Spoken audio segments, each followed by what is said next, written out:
भाई इस वीडियो को एंड तक देखना, क्योंकि इस वीडियो में मैं अपनी गलतियों को एक्सपोज कर रहा हूँ और आप सभी लोगों से हाथ जोड़कर रिक्वेस्ट कर रहा हूँ, जो गलती मैंने करी वो गलती आप मत करना। 7 लाख रुपए लॉस करने के बाद मेरे दोस्त का पहला रिएक्शन क्या था भाई? कमरे में पूरा अंधेरा छाया हुआ, मैंने दरवाजा खोला और इस समय पे मेरी बोलने की कोई हालत नहीं है। मैं अपने दोस्त से नजरें तक नहीं मिला पाया कि जिसको मैंने ये बोला कि अब अमाउंट 0 नहीं होने वाला और अमाउंट अब 0 हो चुका है। मैंने पूरा कमरे का राउंड लगाकर बैठ के इस कोने में पहुंचा। मेरे दोस्त ने रजाई यहाँ तक ली हुई है और फेस उसका आधा बाहर निकला हुआ, वो भी मुझे देख रहा। वो तो पता चल गया भाई इसका फेस जो है पूरा रोने वाला हो रखा। वैसे ही मुझे कहता है हट, ये नौटंकी मेरे सामने नहीं चलेगी रोने की।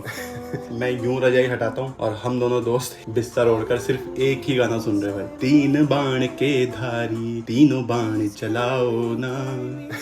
अब अमाउंट 0 कैसे हुआ उस चीज के ऊपर बात करते हैं। वो जो हमने अमाउंट विड्रॉ मारा होता है 1,30,000 रुपए, हमने सोचा अब पैसा बहुत पड़ा है, अब हम लोग लेंगे रिस्क इस पर। 15,000 रुपए मैं अपने दोस्त को देता हूँ, 15,000 रुपए मैं अपने उसमें डालता हूँ, 15,000 रुपए मेरा दोस्त लॉस कर देता है। मैं 15,000 से 45,000 रुपए बना देता हूँ। अब 45,000 बनाने के बाद कहानी यहाँ नहीं रुकी। मेरे दोस्त ने मुझे बोला कि भाई ये 5,000 रुपए का अमाउंट है, इस पे हम रिस्क लेंगे। 5,000 रुपए के अमाउंट पे हमने रिस्क लिया और वो अमाउंट पहुंच गया 80K। ये कहानी फिर यही नहीं रुकी। फिर मैं दोबारा घर गया, खाना खाया, खाना खाते खाते फिर मैं ट्रेड लेने लगा कि अब इसको 1 लाख रुपए टच करना है। 80K से ट्रेड स्टार्ट किया और 80K का अमाउंट अब पहुंच गया फिर से 35K। अब 35K जब मेरे पे रह गया, तुरंत उसी समय पे मेरे दोस्त का मैसेज आता है, भाई क्या सीन है। मैं फिर फटाफट से ट्रेड लेता हूँ, ट्रेड लेते लेते फिर वो अमाउंट पहुंच जाता है 85K। 85K का उसको स्क्रीनशॉट भेजता हूँ और बोलता हूँ ये ले देख 85K हो गया भाई। बहुत खुश था भाई मैं, बहुत खुश, मतलब इतना खुश कि इसकी कोई सीमा ही नहीं थी। उसके बाद मैं फिर अपने दोस्त के पास जाता हूँ। 85K के अमाउंट को हमने 1 लाख रुपए टच किया